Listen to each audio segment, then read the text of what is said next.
कि भोला बाबा बम भोला बाबा फला न भाग के गोला बाबा भोला बाबा बम भोला बाबा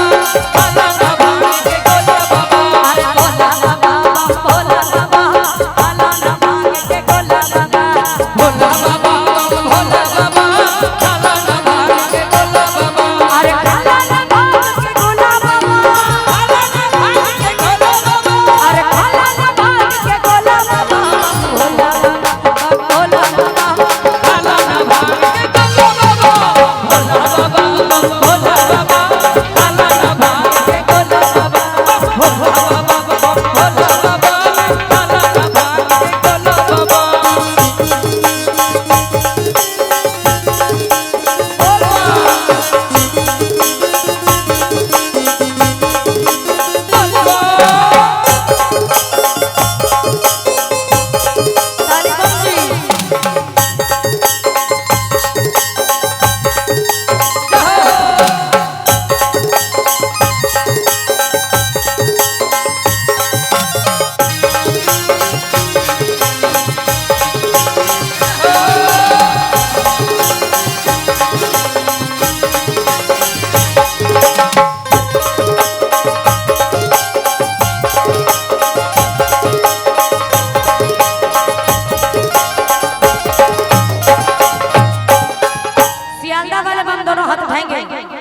काहे रुसल बड़ा आँख खोला हो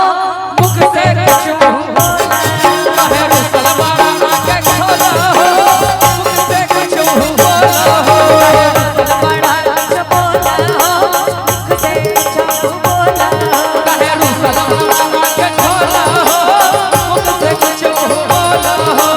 मुख से कुछ बोला हो मुख से कुछ बोला भोला बाबा भोला बाबा फला न भाग के गोला बाबा भोला बाबा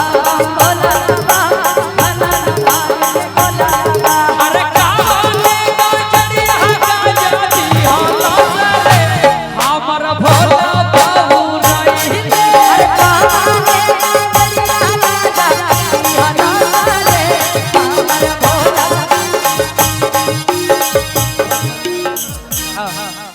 बोल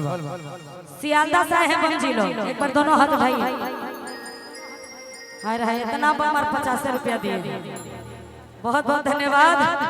सियालदा बम के नाम एक बार ताली हो जाए और देखिए जब बाबा को कोई भांग गांजा पिला देते हैं तो बाबा का दिमाग खराब हो जाता है ऐसे एक बार दोनों हाथ उठा के बाबा के भक्त लो बोल सियालदा बम आइए बहुत बहुत धन्यवाद सारे सियालदा वाले कि कौने गाजरिया गाजा